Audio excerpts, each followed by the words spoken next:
All right, Alexander, let's talk about the New York Times article, which has declared that there is no stalemate in the conflict in Ukraine. So it's official. It's official. No stalemate. There was a stalemate for a while, but not anymore. And the interesting part about the New York Times article is that the first part of the article talks about how there's an opportunity for Ukraine to to win the conflict in about a year's time once Russia's weapons, economy, vulnerabilities have been exploited. Everything has deteriorated. Give it 1 year, and Ukraine has an opportunity to win the war. And then in the same article, it talks about how the Ukraine forces are heading towards a defeat. It's really strange how in the first part, which is what I would guess is the part that most people read, like the top part of the article, it talks about how terrible the Russian military is, how poorly trained it is, and how there's an opportunity for Ukraine. But then as you go further down the article, they get to the truth, which is that the Ukraine military is losing and is going to lose in about a year's time. But the stalemate is over. Russia is advancing. What are your thoughts? Well, it's actually very interesting because you said it's official. It is absolutely official because what the article says is that US intelligence analysts and analysts assessed back in June that there was a stalemate and that the Russians would not be able to make any breakthroughs. And then it goes on to say straightforwardly that they were wrong. That's a very interesting admission. It then also says elsewhere in the article, and you correctly say all of this is buried deep inside the article, that the Pentagon gives Ukraine 6 to 12 months before the cumulative effect of the manpower losses becomes so acute that things begin to get vertiginously worse. So 6 to 12 months. That's, of course, the same time frame that we're supposed to be led to believe that, if we hold out that long, the Russians will collapse. It's clear that it's not the Russians who are going to collapse in 6 to 12 months. It's the Ukrainians. That's actually what the Pentagon believes. But as you absolutely rightly say, the boilerplate is all there still. All the old narratives going all the way back to the start of the special military operation are being trotted out, that the Russians have suffered appalling losses, that they're running out of armor, that their economy is, on the brink of, running out of steam, that there's all these fragilities and vulnerabilities. I think we've done so many videos at so many points of this conflict exposing the narrative about the Russian vulnerabilities.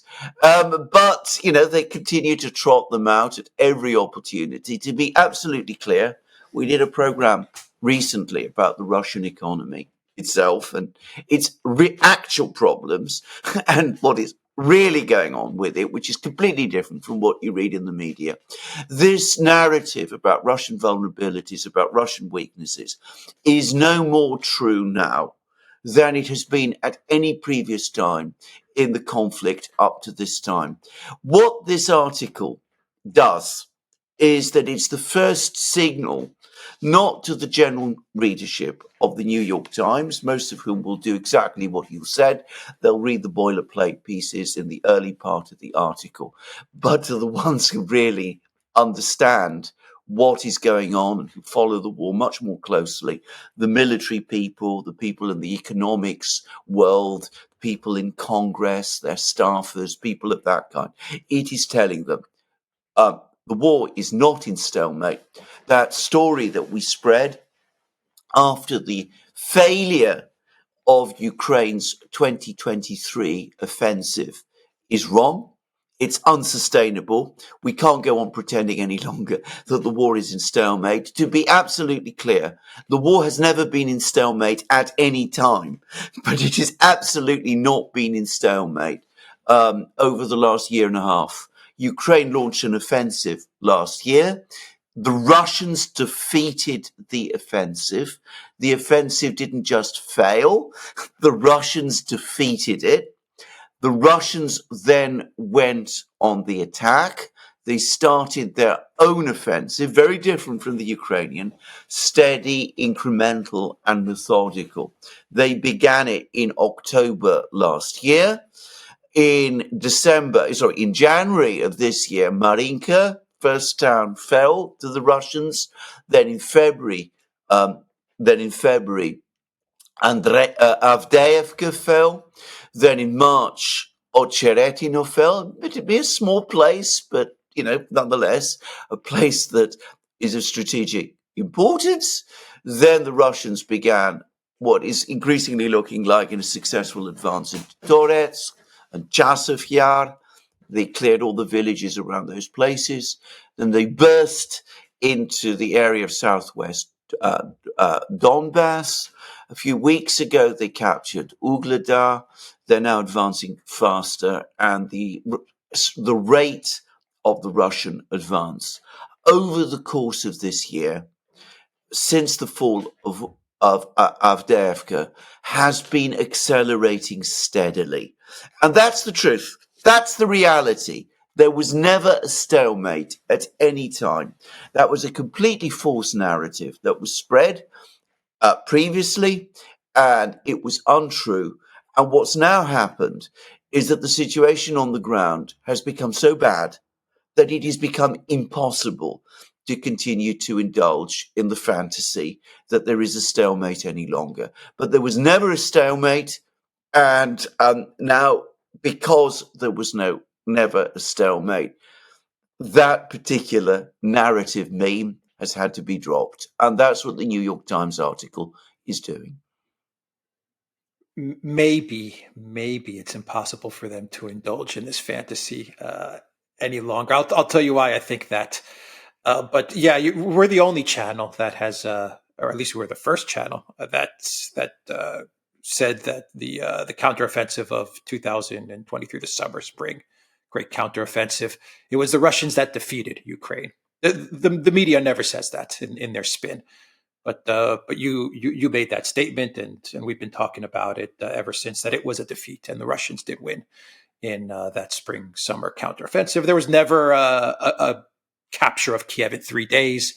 Mark Milley made that up. There was never an unprovoked act of aggression. They made that up as well. They've been spinning lies since the beginning of the conflict. Before the conflict, the mainstream media has been spinning lies to the detriment of Ukraine, to the horrific results that we see in Ukraine, and to the hundreds of thousands, if not millions, of lives that have been lost or damaged because of the lies that the collective West media has been spinning about this conflict in Ukraine. But the reason I say maybe they can't indulge in the fantasies is because any longer, and they have to admit that it's not a stalemate, which was another lie that they were pushing out there, there was some stalemate, is because I'm going through the media right now.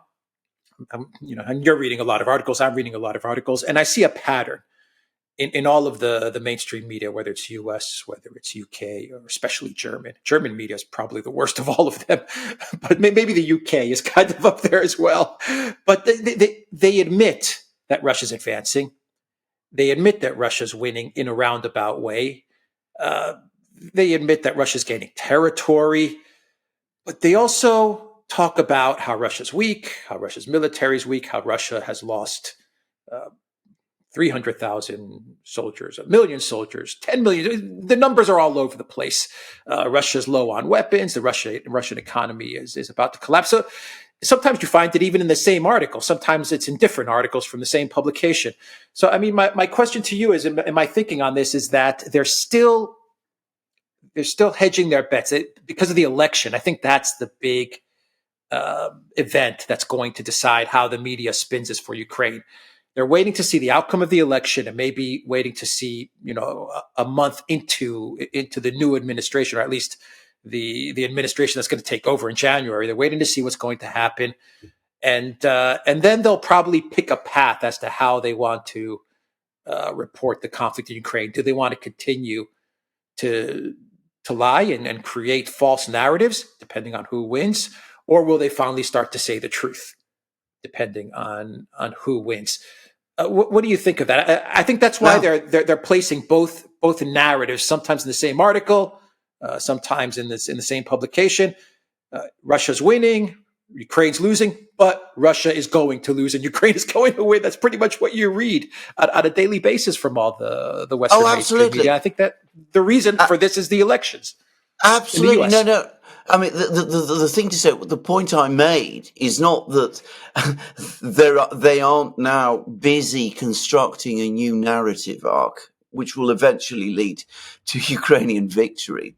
It's that they've now they've been forced to admit that the previous narrative arc, the one that said that the war was in stalemate, has failed. I mean, it's unsustainable anymore. But now they're busy constructing a new one, and you can see the process of construction in the article in the New York Times, which is, yes, that Russia is winning, but it's only winning for the moment. Actually, it's winning for the moment, but it's driving on empty.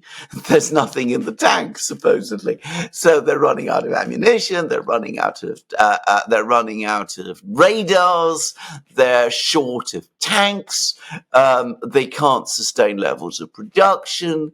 The central bank, of course, has put up interest rates. So as we said in that program that we just did, they latch onto that as proof that everything there is about to come unstuck and fall apart.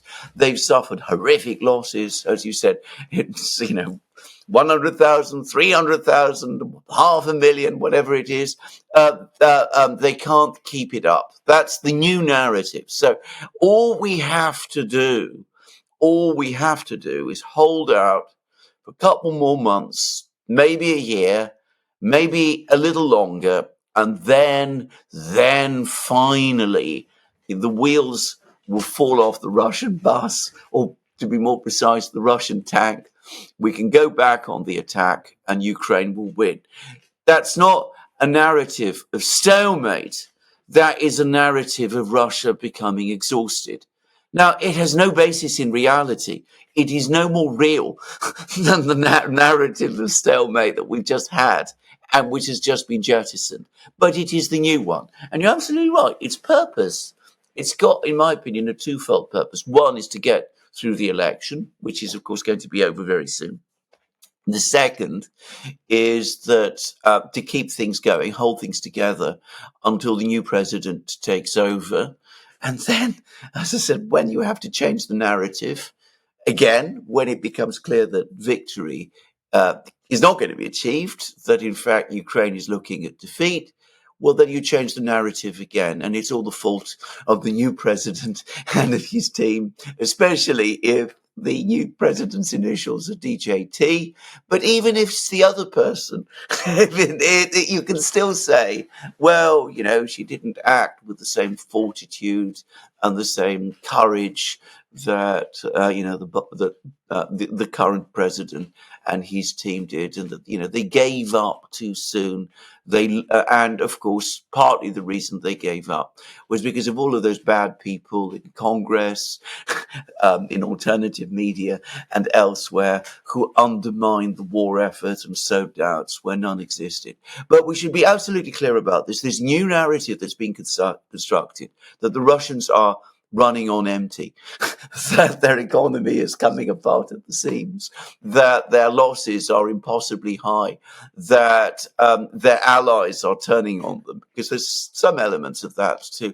That narrative is every bit as false as all of the other narratives that we have that we've seen peddled basically since the war began. In fact, as I said, many elements of the new narrative have been there before. As I said, if you believe the stories about tank losses, I can remember the British Defence Ministry in the early summer of 2022 saying that in the first few weeks of the war, Russia had lost more tanks, so many tanks, that it would take them at least a decade to replace them. Well, that didn't last very long. And you remember the business about, the shovels and all of those things. So, I mean, the story about Russia, driving on empty is actually not new. But it is going to be given now a much greater prominence than we have seen at any point previously. And I think that's where this North Korea narrative also fits Yeah, in, or a yeah. lot of it. Yeah. fits into this. Yeah. Russia is running on empty, which is the statements from people like Austin and Kirby and these guys saying that the fact that North Korean soldiers are being recruited to fight in Kursk is proof of Russia's desperation and the fact that Russia is running out of soldiers. So the North Korean narrative actually fits in there very nicely with this latest spin on the conflict in Ukraine, and also what you said about some of Russia's allies and friends are now turning against Russia. The North Korean narrative actually fits into that as well. I've been reading a couple of articles which claims that China is very upset with Russia because Russia is courting North Korea, and North Korea has been going steady with China. It's very high schoolish, childish. North Yeah. Korea has Yeah. been going steady with China, but now Russia is courting North Korea, and this has upset Yes. China big time, and so now they're upset with Russia.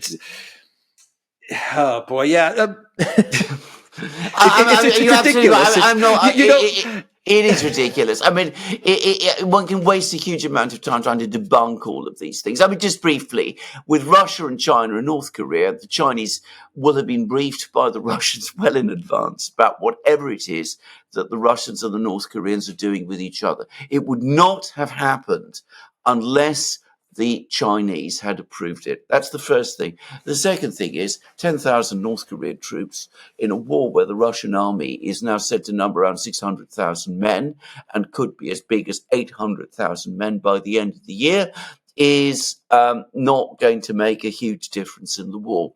And the third thing is, and here I'm beginning to get, I think you're getting the same information.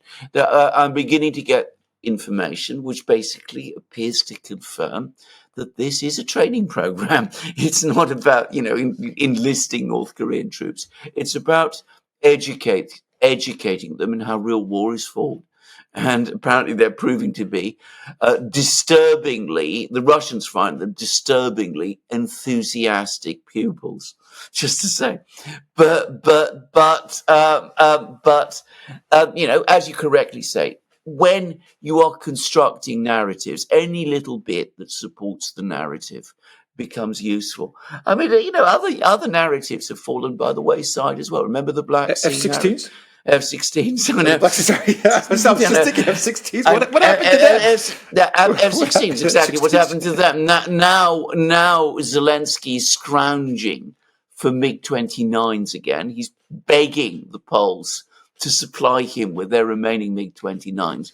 What does he need then if he's going to get F-16s or functional F-16s in a few weeks? But anyway, that narrative has shifted. There was the great naval victory that had been achieved against the Russian fleet in the Black Sea. You don't hear anything about that. That story has been switched off for several months now. I mean, there's been no evidence of any further progress on that side. But, don't worry, provided you could keep the headline and the story going, never let the facts get in the way of a good story. I mean, that was supposedly said by William Randolph Hearst, and we can see that it still applies. Yeah. So, what's happening on the front lines? Do you have any updates as winter fast approaches? The thought is that the fighting is going to slow down with the mud season and winter because of the Rasputitsa, and I think that is probably true. I mean, the Rasputitsa, just for people to know, is the famous period that comes at the beginning of the autumn, or rather in the middle of the autumn, and at the beginning of spring, when in the case of the autumn, there's the autumn rains, which happen just before winter, and they make the ground very soft and marshy and boggy. It's a very, very famous aspect of the topography in this part of Europe, or Eastern Europe, and Western Russia. And in the spring, it also happens when the ice and the frosts melt, and again the ground becomes marshy and boggy. And of course, that does restrict movement. It means that infantry certainly, and most armored vehicles and wheeled vehicles can't move across, ground. I mean, they're basically obliged to stick to the roads. Now, to be clear, that is going to affect the Ukrainians in some respects more than the Russians, because the Russians, their armor, their armored vehicles, are to some extent designed to cope with the Rasputitsa. They're lighter, they have less ground pressure. So ground pressure means, the weight of the vehicle on any particular point is dispersed so that it's also able to float across softer ground. Russian tanks and armored vehicles are designed to be able to do that. Ukraine is increasingly relying on Western tanks and Western armored vehicles, which aren't designed in the same way, because the ground in Western Europe and North America is harder in the autumn and spring, and they don't have the exact equivalent to the Rasputitsa. And of course, the Ukrainians have relied more on the fields, more on infantry than the Russians do. The Russian infantry is motorized or mechanized. They move into battle on armored vehicles, whereas the Ukrainians have to walk across the fields on many occasions, and it is more difficult for them because as a walker, I can tell you that it's not fun or easy to walk across swampy and boggy fields. But against that, I mean, if you're trying to advance, which is what the Russians are doing, and you're advancing across wet ground, then that obviously does slow you down, even if your vehicles are adapted for it. So it is going to slow down the momentum of the battle. But it doesn't change the fact that the battle is still swinging very decisively in the Russians' favor. I think October was the fastest period of Russian advance since the early weeks of the war. They captured, I think, something like 600 square kilometers of territory over the course of October. They also captured important fortified positions like Ugleda, which we spoke about before. They also captured the town of Selidovo and Ukrainsk and Gornyak, and they seem to be moving very rapidly towards creating a situation in southwestern Donbass, south of Pakrovsk, where the entire Ukrainian defense system there is basically on the brink of complete collapse. And by the way, there was even an article in The Guardian which effectively confirmed that. And the Russians are also moving in other places, in Chasiv Yar, in Toretsk. They're also very close, apparently, again, according to that same article in The Guardian, to achieving a breakthrough in the north, in Kharkiv region, near Kupiansk, and also, by the way, in Volchansk, which is that town on the border with Russia, where there's been intense fighting since the Russians crossed the border into Kharkiv region in May. And last but not least, the Rasputitsa, the period of the wet grounds, the soft ground, is a disaster for the Ukrainian troops in Kursk region. They can't use the roads because the roads in Kursk region are controlled by the Russian drones. So, using the roads is a guarantee of attack by Russian drones, which are now apparently everywhere. And the Russians, of course, can use the roads. And there are rumors and there are reports that the Russians, within the next few weeks, are going to start what could very well be the final offensive in Kursk region, intended to cut off the Ukrainian troops there. So the story is one of disaster and failure. Things will slow down for about 2 or 3 weeks, but probably not by as much as some people think. And one way or the other, when we get out of the period of the wet ground, the mud period, the Rasputitsa, the Russian offensive will resume and probably accelerate. It looks like Russia's planning something for Kiev as well. Is that right, or I what do you think think? so. Because they're sending a lot of drones Yes. into Kiev. It seems almost on a daily basis, a lot of drones to deplete the air defenses, possibly for a big strike in the next couple of weeks or next couple of months. Is that what's going on? Are they looking to deplete the air defenses in and around Kiev to do something come Yeah. December, January? I don't know. Right I don't now. know the time frame, but that's what it Now, looks like. now this is enormous speculation, but I think you're absolutely right. I mean, most people believe that when the big Russian strike comes, it will come in the south. The Russians will capture Pokrovsk.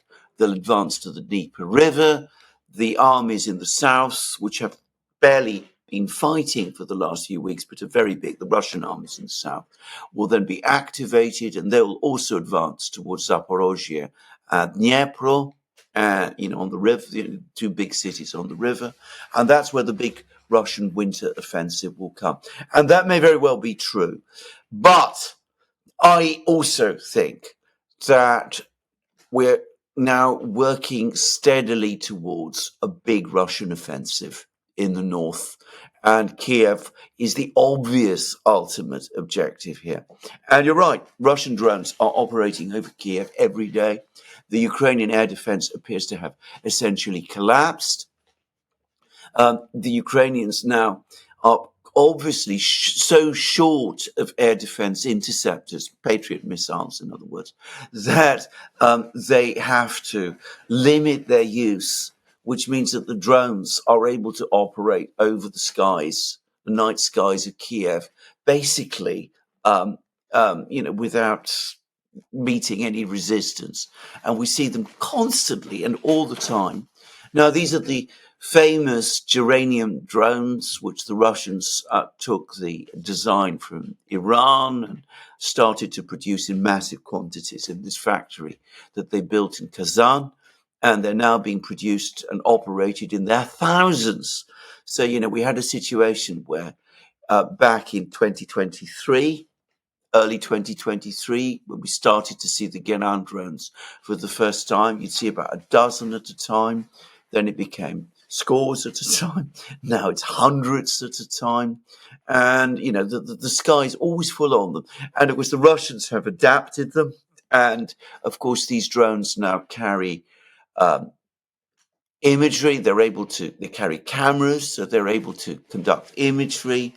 They're able to conduct reconnaissance, in other words, over Kiev. And one gets the sense that the Russians are not only depleting the Ukrainian air defenses, but are actually monitoring what is going on in Kiev. They're getting a complete picture of the layout of the city and where the Ukrainian defenses are and that kind of thing.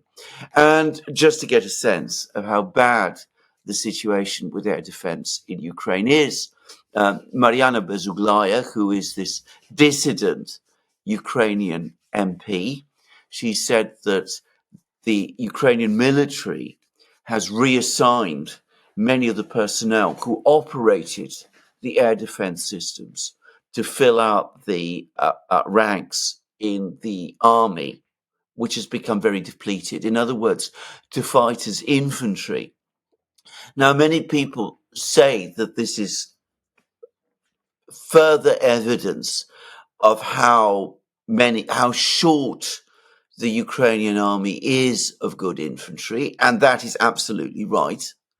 But it's also, I think, a sign of how depleted the air defense system has become, because without air defense missiles, there is little point from a general staff and military point of view of keeping all of these men idle, in their huts and radars when they haven't got any air defense missiles to launch at the radars and drones that come in. So somebody has made a decision that rather than do that, let's at least put these people to some use by sending them to the front, which is, of course, bad news for them, the soldiers involved, but it does make a kind of military logic. Yeah, she's talking a lot, by the way. Oh, Maria Bezukaya. Bezuglaya, Yeah, yeah. Bezukaya. Yeah, she's. Yeah. I wonder why they're allowing her to say such things Well, in that's a the very good Zelensky question. administration. Yeah, that is a very, very good question. And I mean, she's but whatever. She says lots and lots of things. She maintains these critical narratives all the time. And the interesting thing about this is what she says turns out to be true. I mean, Yeah, this report about the redeployment of air defense personnel to the front lines has been confirmed now by other sources. I wonder if the Pentagon or some other deep state three-letter agency, I don't know, Yeah, in the U.S. told the Zelensky regime, don't touch her because we want one or two voices yeah, reporting the truth yes. just in case things really go south. So I wonder if Zelensky's gotten the order, don't touch her, let her continue to talk. And at least it gives us a little bit of a hedge in case everything goes really bad. We can say, well, look, we had various Ukraine officials uh, reporting on the reality of the situation, and they could cite her. I don't know. It's just a thought that I I have. wouldn't. There must be some sort of order to No. Zelensky to let her talk from someone above Yes, him. absolutely. I mean, can I just say? I mean, we've had situations where we've seen people repressed and even killed in Ukraine for stepping out of line. She is stepping out of line, as far as the Zelensky government is concerned, in a very, very big way. Now, to be clear, she is a Ukrainian patriot. She supports Ukraine. She supports the war. She's in no conceivable sense disloyal, but she is very, very critical of the Zelensky government and of the military and of the way in which the war is being conducted. And as she provides huge amounts of information. And as I said, what she tends to say tends to turn out to be true.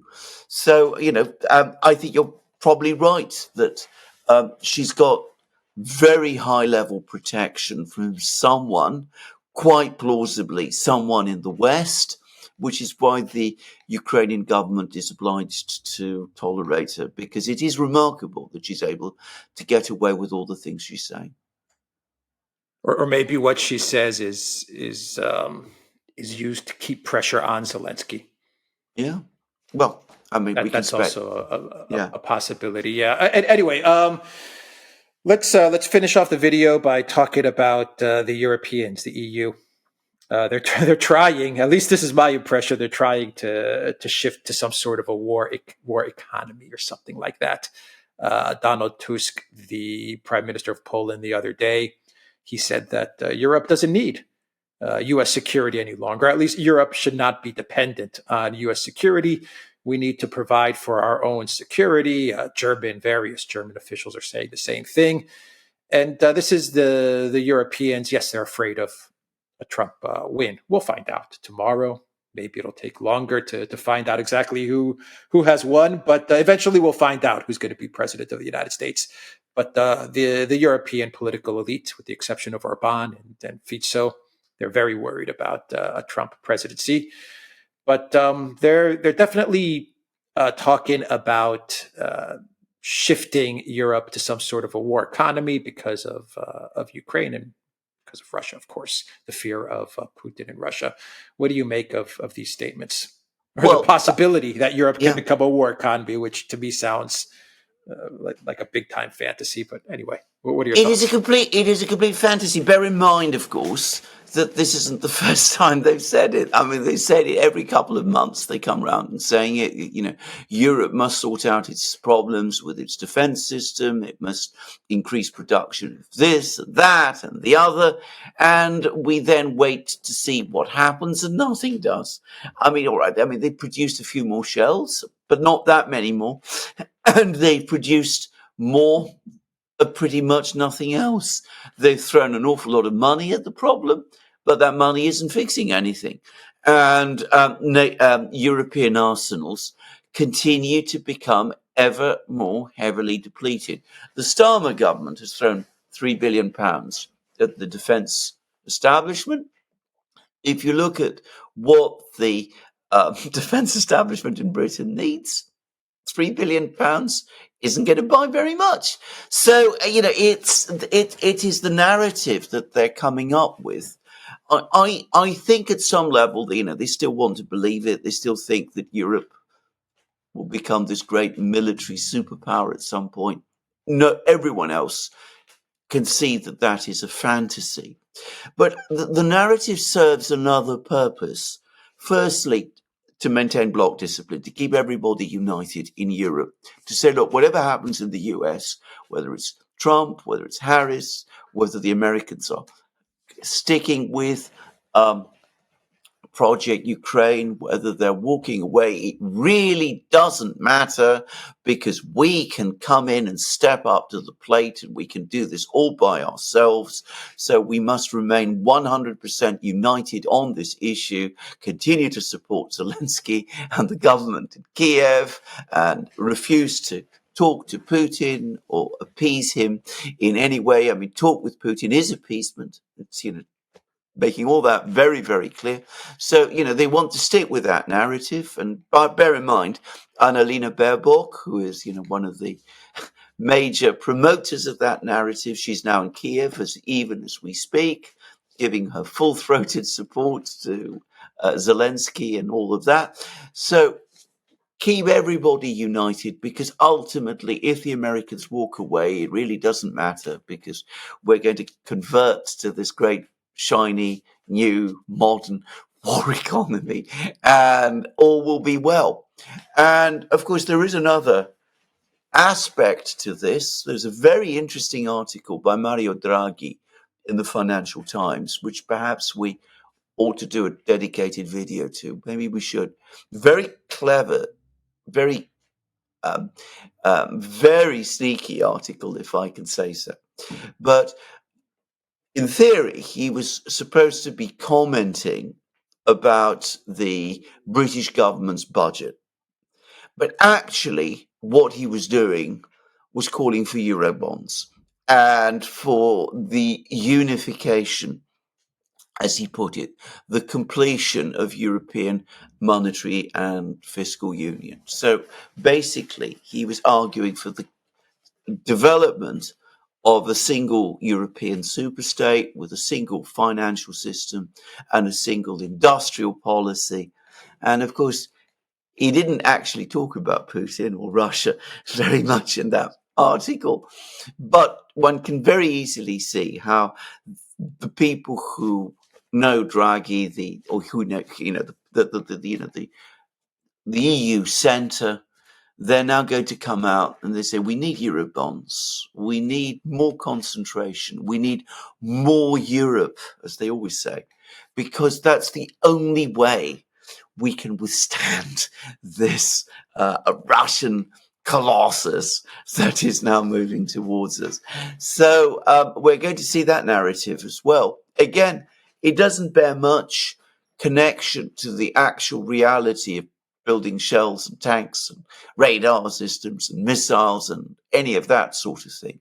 But it does serve its purpose of actually moving forward with the real project that these people most care about, which is Project EU. More Europe. That's their answer to everything.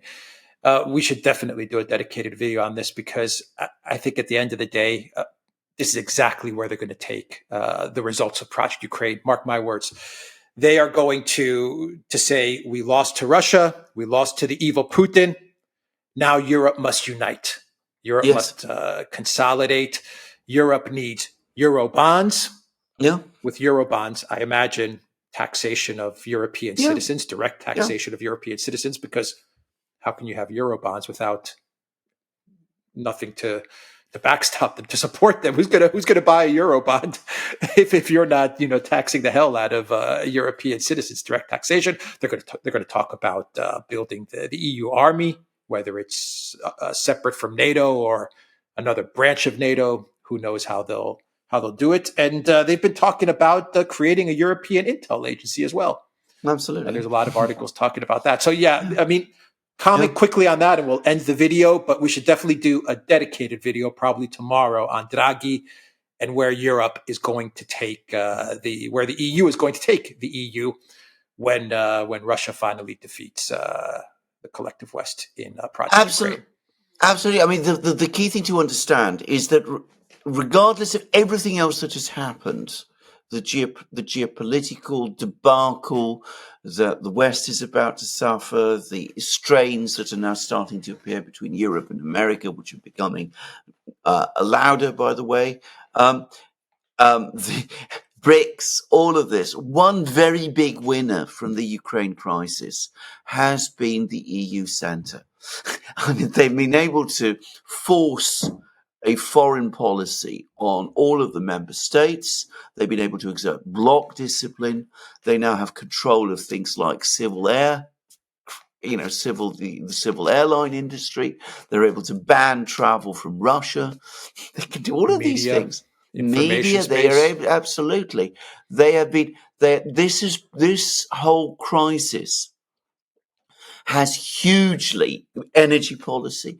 It has hugely concentrated power in the EU centre, and they're now looking to do an awful lot more. I mean, they're now talking. They had Mario Draghi publish his article, his whole plan, which is for more Europe, and now they're going to push further, and they're going to create or try to create all the trappings of a state. The taxation, absolutely. Um, Debt pooling, absolutely. Industrial policy, absolutely. And of course, a military and an intelligence system, all of that going together. So, I mean, that is the absolute obvious plan. That is the objective that they're now seeking to follow. Even, of course, as opposition across Europe to all of this grows. But the opposition, in a sense, from their point of view, also acts as a catalyst, because the more opposition they encounter, the more determined they become to press forward. And the more resources they use to suppress the opposition, the more centralized the project becomes. So you can see how it works. Yeah, the EU is heading towards it's already in a dark place, Europe, It's but it's heading to a heading towards an darker even place. darker place. Absolutely. Yeah. All right. Well, Absolutely. we'll end the video there. The Duran.locals.com. We are on Rumble, Odyssey, BitChute, Telegram, Rockfin, and X. And go to the Duran shop, pick up some merch, 20% off. Use the code October20. That is October20. That discount code is still good. It's still valid for the next couple of weeks, and get 20% off everything in our store, the Duran shop. Link is in the description box down below. Take care, everybody.